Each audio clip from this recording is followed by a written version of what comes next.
Secretaría de Prensa de la Presidencia de la República. Muchas gracias. Gracias nuevamente por la invitación. De verdad que me da mucho gusto estar con ustedes aquí y también agradecer la oportunidad que nos dan siempre de poder informarle a la población, ¿verdad?, sobre el trabajo que está haciendo. ¿Población informada, Luis Alonso? ¿Población que toma buenas decisiones? Definitivamente, toma buenas decisiones, son previsores y bueno, pues aquellos que tal vez no son tan previsores como quisiéramos, al menos tienen la noción de qué es lo que está sucediendo en términos hidrológicos, meteorológicos y geológicos también, porque al final lluvia, viento. En el día un gran calor. Exactamente. Se viene la lluvia. Exacto. De repente aparecieron vientos esta semana. Exacto. Y además tiembla. Tiembla, bueno. No, tenemos un menú para este país puede muy dar variado. Yo siempre Sí. he dicho este país tan chiquitito, ¿verdad? Pero es tan inquieto. La zona donde estamos, ¿verdad? El trópico es la zona donde aplican todas estas situaciones, Luis Alonso. El martes, Protección Civil decretó alerta verde. ¿Qué significa, Luis Alonso? Bueno, la alerta verde es un estado declarado que debería significar para diferentes instancias, es decir, estamos hablando del Sistema Nacional de Protección Civil, tanto en el nivel nacional como en el nivel departamental, municipal y comunal. Debería significar el desarrollo de acciones bien puntuales. Número uno, empecemos en el nivel comunal. ¿Qué significa la alerta verde en el nivel comunal? Para todas las personas que sobre todo viven en los territorios que nosotros consideramos como escenarios de riesgo, zonas de planicie, zonas diría yo, de topografía accidentada, donde la posibilidad de tener a estas alturas del año, con toda la lluvia que se ha precipitado desde junio básicamente, solo en el campo depresionario llegamos a tener un promedio de 900 milímetros. Imaginen ustedes que el promedio anual anda por los 1800, 2000 milímetros, o sea que solo en 10 días, es decir, entre el 17 de junio y el 27 de junio, tuvimos casi el 50% de la pluviometría anual. Entonces, la alerta verde a estas alturas del año debe significar para las comunidades, en primer lugar, prestar toda la atención requerida, sobre todo a la información que estamos dando, ¿verdad? Pero sobre todo aquellos que viven en zonas que se inundan, en zonas donde ya existe algún registro de haber tenido un deslizamiento, un deslave, un derrumbe, cualquiera de los tres fenómenos que tienen que ver con los movimientos de ladera, ¿verdad?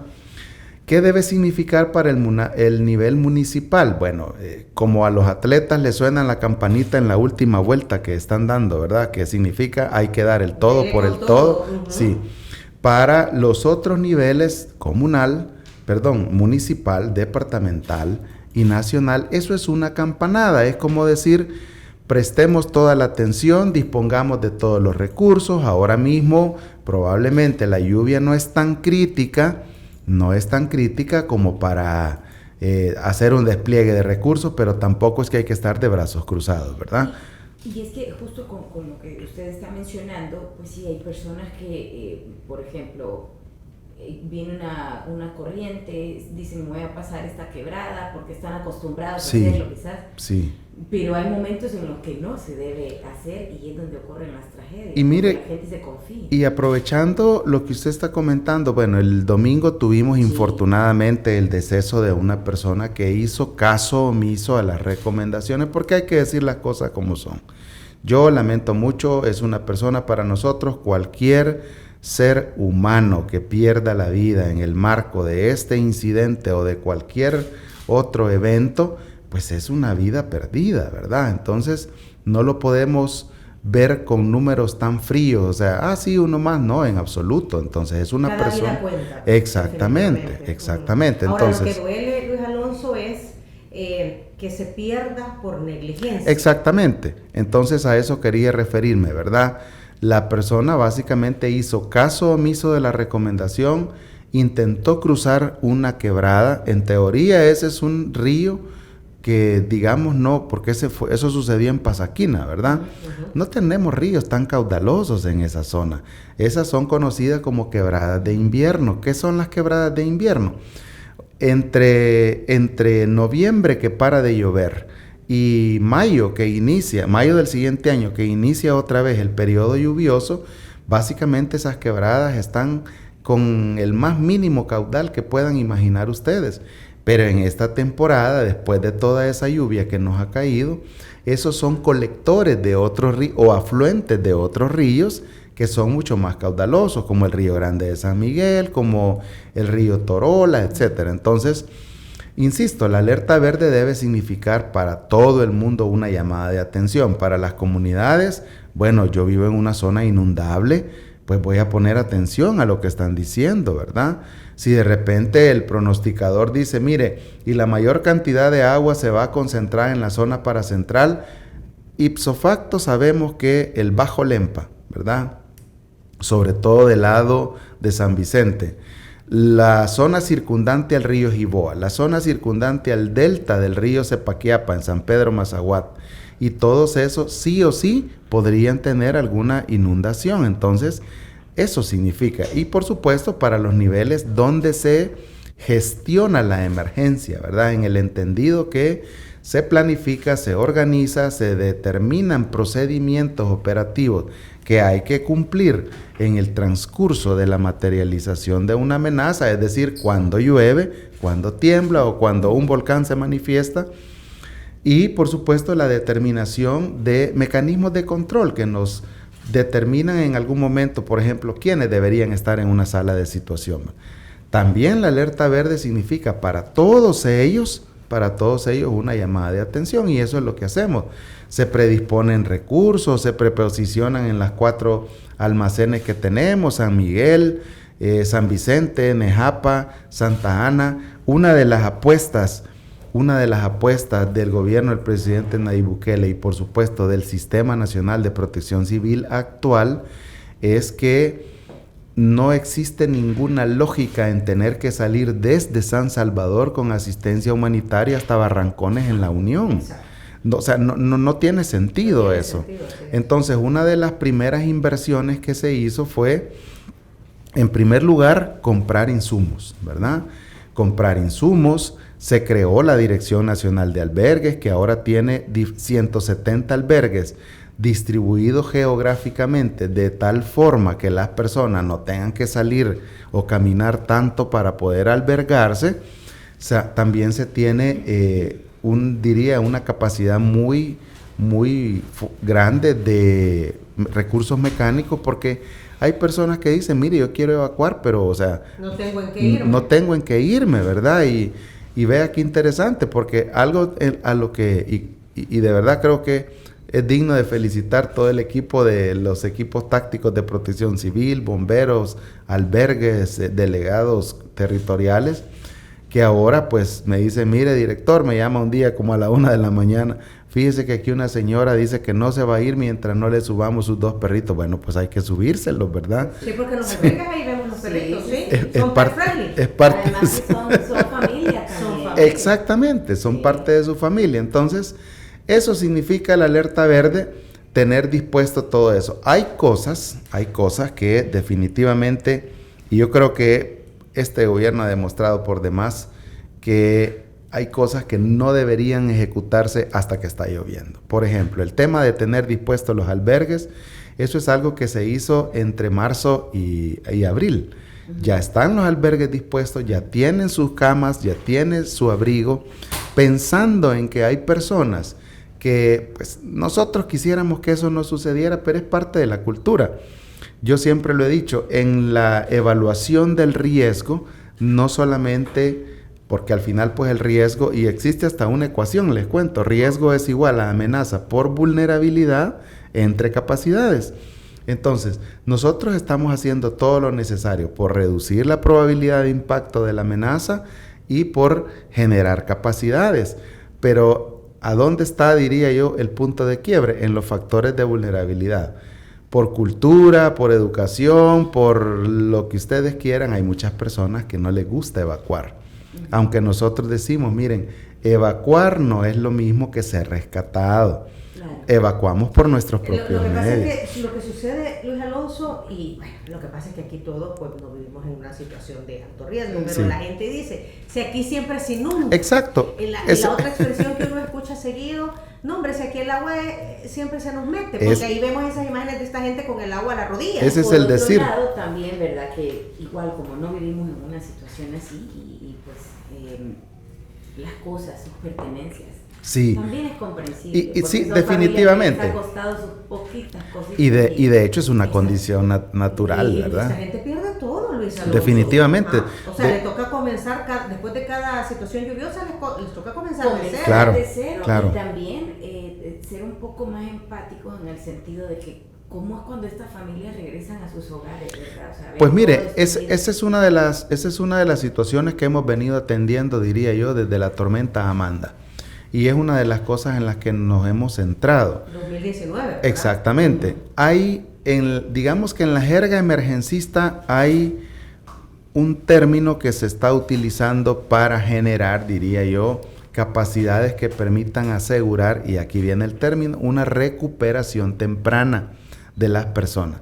¿Qué significa la recuperación temprana o qué debería significar? Bueno, en principio, pues si en el albergue se tienen las camas, su colchoneta, su cobija, bueno, a todos aquellos obviamente se hace una evaluación de daños que determine que realmente ha sucedido el hecho. Porque si no, pues otra vez por culturas todos terminamos creyendo que yo llego y como ya lo usé me lo llevo, ¿verdad? Entonces estamos procurando generar procesos de recuperación temprana para las personas. Nunca nadie en esta administración se ha ido del albergue con las manos vacías. En principio se van con su kit alimenticio porque partimos justamente de esa realidad que usted acaba de establecer. ¿Qué pasa si se perdió todo? ¿Qué pasa si el año pasado en la tormenta Pilar y el antepasado en la tormenta Julia, que inundaron toda la zona baja de Puerto Parada, que ahora mismo está inundada nuevamente, pues, ¿verdad? Ya lo sabemos ahí. Exactamente. Un lugar que siempre se inunda. Entonces, mis compañeros les da risa de la Oficina de Protección Civil, les da risa cuando les digo, miren, ¿por qué tanto compendio en analizar el riesgo? Si ya sabemos que son zonas de planicie, ese es el escenario de riesgo. Ahí va a parar el agua. Exactamente, tan fácil como decir blanco es y la gallina lo pone, les digo. Entonces, ya sabemos que son los escenarios, los territorios que siempre han sido inundables y seguirán siendo inundables per seculum seculorum, ¿verdad?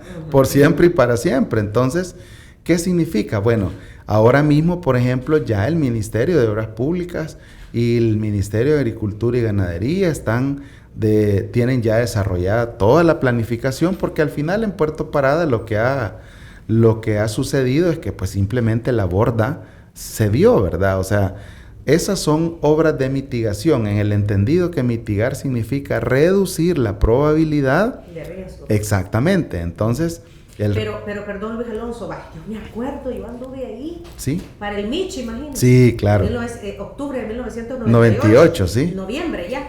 Y entonces uno se pregunta, ¿y por qué la gente tiene que seguir viviendo en esas condiciones en donde ya se sabe que todas las épocas lluviosas va a ser vulnerable?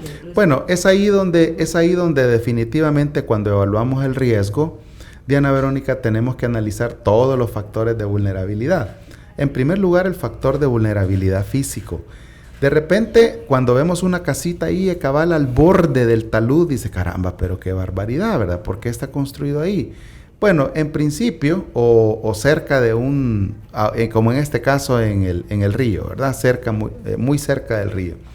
Caramba, pero ¿cómo se le ocurre construir ahí una casa? Bueno, veamos también el factor de vulnerabilidad económico. Para ellos es muy rentable vivir ahí. ¿Por qué? Tienen cerca el río, ahora mismo es un problema la inundación, pero una vez para de llover es un recurso. Es un recurso. ¿Por qué? Bueno, de hecho las ciudades han crecido, los pueblos han crecido alrededor de los ríos. Exactamente. Por el recurso agua. Exactamente. Entonces se convierte en un recurso. Tienen sus regadíos, cultivan hortaliza, comercian la hortaliza y ahí viene esa cadenita de cosas que tenemos que analizar, ¿verdad? Entonces, pensemos también en el factor de vulnerabilidad social, cultural y social educativo. que no solamente provoca que personas, por ejemplo, vean ustedes, las ciudades, como bien lo apunta Diana Verónica, han crecido en cualquier país del mundo cerca de un río y cerca de un volcán. ¿Por qué cerca de un volcán? Porque son las tierras más fértiles, ¿verdad?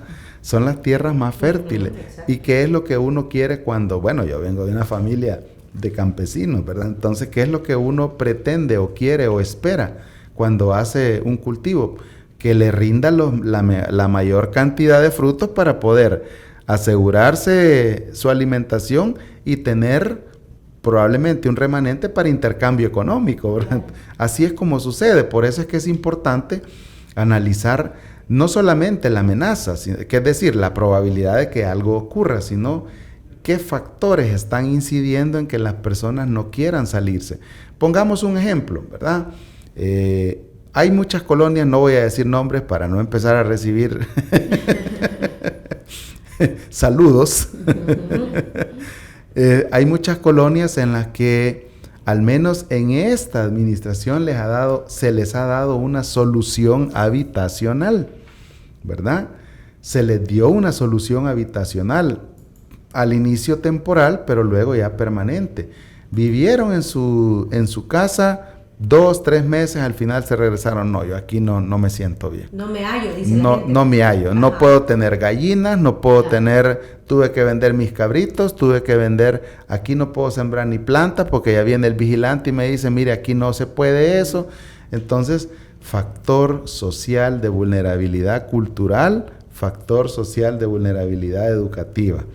Entonces, es ahí donde tenemos que hacer un análisis muy, pero muy importante del riesgo. O sea, al final, ¿cuál es la conclusión? Bueno, las personas no se van a salir de ahí. No se van a salir. Entonces, ¿qué es lo que hay que hacer? Ser más rigurosos en el establecimiento de obras de mitigación o en la ejecución de obras de mitigación. Llamamos nosotros como Dirección General de Protección Civil, ahora que tenemos 2 secciones operativas, la sección de búsqueda, rescate y remoción de escombros y la sección de salvamento acuático, pues que ya, como ya lo hemos platicado en otras ocasiones, son los que están dándose la seguridad en las playas. Tenemos un albergue activo, les cuento, son 15 personas. Esto está en Usulután. Este albergue se habilitó a partir de una situación que tuvimos de anegamiento de viviendas en un cantón que se llama El Carrizal, de ahí del distrito de Jucuarán, en Usulután. Entonces, son 15 personas las que están albergadas, 4 familias específicamente. Ya están pues siendo atendidas, ya se les ha... Hasta el momento es el único habilitado y son estas las únicas 15 personas albergadas. Exactamente, son las únicas. Eso es bueno escuchar. Por supuesto. Son muy pocas, Luis Alonso. Sí, la verdad es que sí, y eso pues obviamente radica en que no hemos tenido situaciones más críticas, ¿verdad? Aunque debo decirles que estamos prestando mucha atención a la zona de inundaciones de Puerto Parada, también a la comunidad Los Vázquez aquí en Soyapango, pues que se ha formado una cárcava. Así lo estábamos comentando. Exactamente. Y hay muchas casas que están en peligro. Definitivamente, ya se han evacuado las familias de ahí, nadie quiso albergarse, todas se han ido donde parientes. Familiar. Exactamente. Y bueno, así está la situación hasta ahora. Sin embargo, faltan un par de meses todavía. Sí, por supuesto. Esperaríamos lluvias también. Sí, el periodo lluvioso no termina todavía. ¿Cuál es el panorama? Porque lo conversábamos fuera del aire, de que hace un par de meses también lo platicábamos con usted, con esto del fenómeno del niño, de la niña. Sí. O está siendo más bien un periodo de la niña corto. Muy corto, así lo dijeron los especialistas. La niña como tal, que tiende a ser un periodo de muchos meses, de incidencia, diríamos que hoy por hoy no nos está afectando más que este corto fenómeno que hemos tenido, ¿verdad? Se está desarrollando como una época lluviosa normal. Exactamente. Digamos que los meteorólogos o los especialistas en el fenómeno ENOS, que al final así se llama, ¿verdad? La oscilación niño-niña, determinan que este año ha sido básicamente un año neutro, ¿verdad? No hemos tenido ni niña, ni hemos tenido ni niño. Entonces, el otro año sí hay que prestarle mucha atención, porque al menos la última perspectiva climática determina que probablemente la niña empiece a afectar algunas zonas o algunos países algunos países de Sudamérica y obviamente va a terminar llegando allá por enero, febrero, si las predicciones se cumplen, si los modelos matemáticos, porque al final esto todo es pronóstico. Exactamente, todo es pronóstico, ¿verdad? Entonces, hay que prestarle mucha atención porque eso significa que el próximo año sí tendríamos un año con mucha lluvia, si los pronósticos se cumplen. Sin embargo, nos tenemos que enfocar obviamente en lo que nos falta. Eso. En lo que nos falta. Ustedes saben que agosto, septiembre, octubre son los meses más copiosos. Por eso es que dicen que los que nacimos en septiembre somos llorones, ¿verdad? Porque llueve mucho. Esa parte no me la podía dar. Okay. Así decía mi mamá. ¿Y qué se espera para...? Septiembre ha sido por tradición el mes más lluvioso de la Sí, época lluviosa. definitivamente. ¿Verdad? Y las épocas lluviosas se han alargado, Luis Alonso, porque Sí. antes eran en octubre, la época de transición, y ya noviembre un mes seco, pero ahora no. Ahora el mes seco en realidad es diciembre. Exacto. Porque todavía llueve en noviembre. ¿Qué se espera en el 2024? Bueno, vamos a tener todavía lluvia durante el mes de octubre. No se ve, al menos en la perspectiva climática, no se ve la posibilidad de tener eventos tan catastróficos como la formación de una tormenta tropical, etcétera, pero hay que recordar algo muy importante, que no necesariamente depende del pronóstico muy puntual de Centroamérica o muy puntual de El Salvador. Hay que recordar que el istmo centroamericano es influenciado por los meteoros que se forman tanto en la cuenca pacífica como en la cuenca atlántica. Entonces, no podemos decir tácitamente que ya no va a ocurrir nada. Lo mejor es estar muy a la expectativa.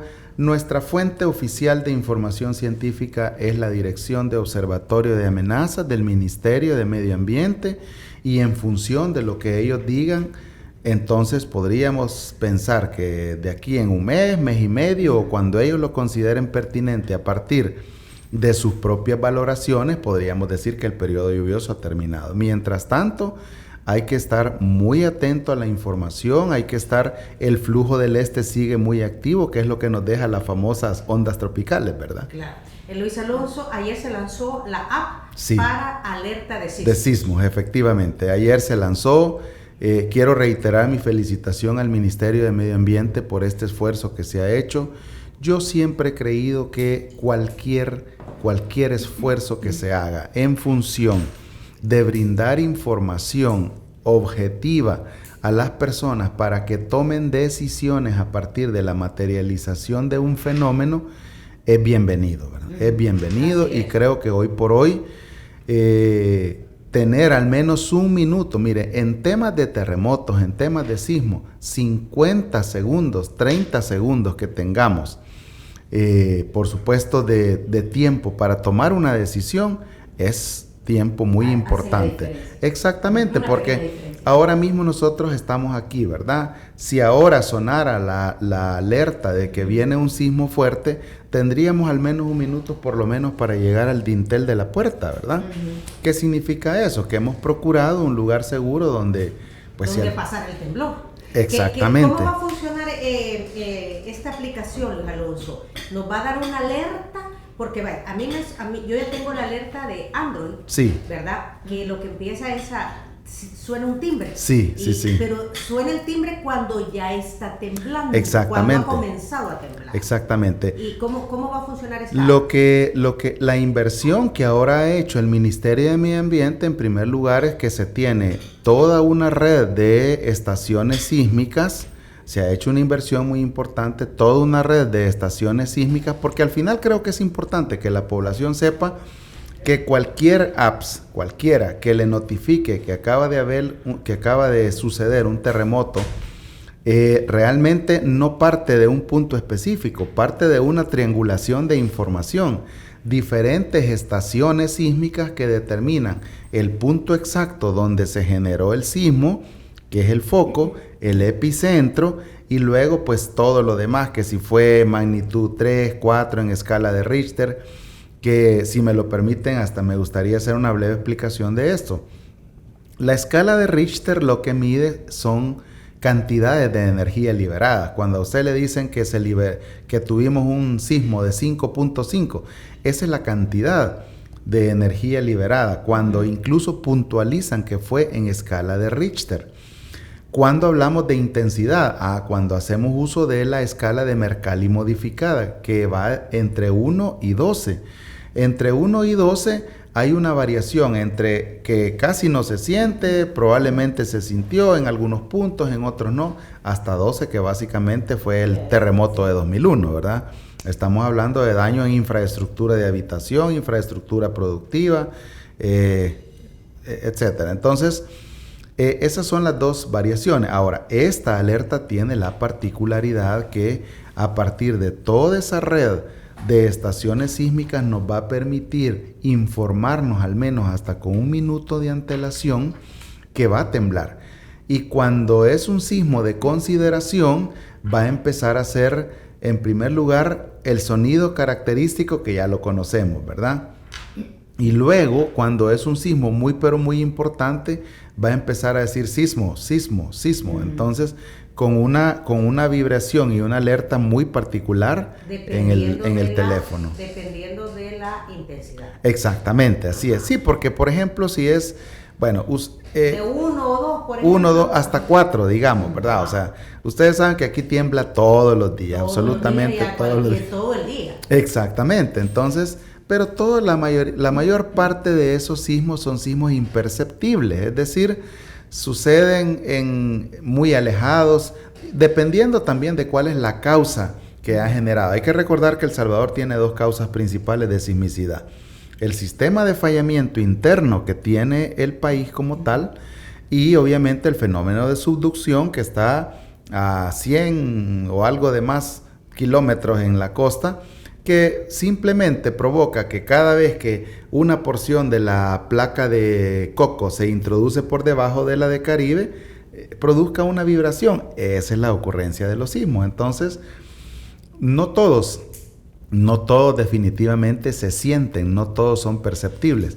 Cuando la alarma nos va a dar una advertencia, cuando tengamos sismos que son perceptibles, que son de consideración, y obviamente cuando tengamos uno muy fuerte, pues el teléfono se va a poner más intenso, ¿verdad? Es cuando va a estar diciendo sismo, exactamente. Y quizás para aprovechar también estos últimos minutos, viene una semana de reducción de riesgo y también un simulacro nacional. Que justamente tiene que ver con la conmemoración del terremoto, sí, ¿verdad? El 10 de octubre. Exactamente. Hemos, diría yo, atrasado un poco la semana de la reducción de riesgos para la semana del 13 al 18. Queremos, diría yo, hacer una conmemoración muy, pero muy importante, presentándole a la sociedad salvadoreña 3 planes que hemos venido trabajando a lo largo de más de un año. Número 1, el Plan Nacional de Protección Civil actualizado, diría yo, armonizado con el marco de Sendai 2015-2030 para la reducción de riesgo de desastre, que puntualiza 4 prioridades: conocimiento del riesgo, reducción de riesgos a partir de la planificación efectiva, la gobernanza del riesgo, que tiene que ver con la educación, con el establecimiento de normativas, revisión de normativas, y la preparación para respuesta, que es una de tantas cosas que deberíamos hacer en función de la reducción de riesgo de desastres. Y ese es el primer plan. El segundo plan, el Plan Nacional de Reducción de Riesgos, que está planteando 4 estrategias puntuales. Y luego, el Plan Nacional de Respuesta y una serie de planes de contingencia que ya están elaborados, los hemos actualizado y queremos decirle pues a todo el pueblo salvadoreño, mire, este es el trabajo que deberíamos hacer en materia. O sea, Luis Alonso, que en el marco del plan de esta sistema de reducción de riesgos, la semana de reducción de riesgos, la reducción de riesgos, ¿sí? Se van a presentar estos planes que se van a comenzar a implementar. Exactamente. Okay. ¿Cómo se llama todo el plan? En realidad el plan estratégico como tal se llama Plan Nacional de Protección Civil. De ese plan se desprenden todos los otros que he mencionado, y nuestra apuesta es que de aquí al 2030, cuando termine el marco de Sendai, por eso se llama Marco de Sendai 2015-2030, ¿verdad? porque en teoría en el periodo de 15 años debieron hacerse en este país una serie de cosas para reducir el riesgo. ¿Estamos tarde en presentarlo? Bueno, pues en primer lugar quiero decirles que se han venido realizando algunas acciones con la cooperación internacional, pero no ha sido hasta esta administración que de verdad pues le hemos apostado y le estamos apostando en serio a la reducción de riesgo de desastres. Así es que nos quedan 6 años para implementar el marco de Sendai, ¿verdad? Vamos a correr con todo lo que podamos a fin de poder, en primer lugar, institucionalizar la reducción de riesgo de desastre, que todos sepamos y aceptemos que vivimos en un país de riesgo. O sea, yo siempre he creído que en la resolución de un problema hay 2 pasos puntuales. Número 1, hay que aceptar que se tiene el problema, ¿verdad? Primero. Exactamente. Número 2, determinar qué cosas son prioritarias en la resolución de ese problema. Y número 3, buscar los cursos de acción para determinar qué es lo más, diría yo, apto, lo más viable para resolver esa situación. Algunas cosas probablemente no tienen solución ya, pero tampoco es que hay que decir, no, pues como no tiene solución ni le prestemos atención. No, en absoluto. Puede ser que, por ejemplo, la cultura de la prevención, ¿verdad? Que en mi opinión es algo a lo que le debemos apostar todos los países que vivimos en una condición de riesgo. Eso no va a pasar de la noche a la mañana. En principio porque sí o sí debe pasar por la educación también. Es un proceso, ¿no? Exactamente. Ahora, yo diría que de 30 años para acá, Luis Alonso, hemos avanzado mucho. Sí, por ¿verdad? supuesto. En la prevención de riesgos, porque le hemos apostado a eso, lo que Exactamente. usted menciona, a prevenir, ¿verdad? Exactamente. A través de la información. Sí. ¿Esta semana se va a llevar a cabo? Entre el 13 y el 18 de octubre. Y el 18 será el simulacro. El 17 será el simulacro. Desde ya están todos invitados, hay que participar. Es un simulacro. No se vaya a asustar. Ajá. Es un simulacro. No, es decir, yo los invito a que lo tomen con la seriedad del caso. No es la historia del pastorcito mentiroso que dice ahí viene el lobo, no. En temas de riesgo es importante asumir con mucha seriedad el objetivo que tiene el simulacro. Es prepararnos, es identificar, medir tiempos. Es decir, si ahora temblara, ahora mismo donde estamos, ¿cuánto tiempo yo tardo en salir a un punto seguro? ¿Cuántos estamos aquí en este recinto?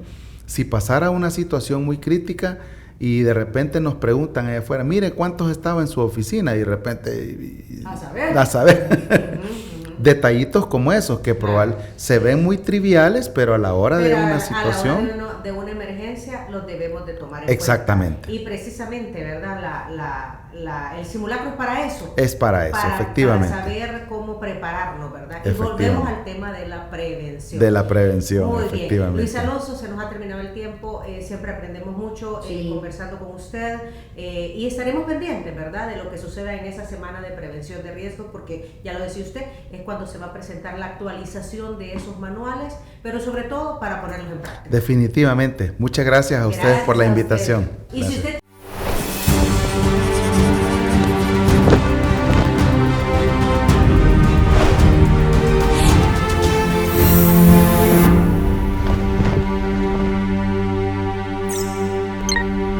Secretaría de Prensa de la Presidencia de la República.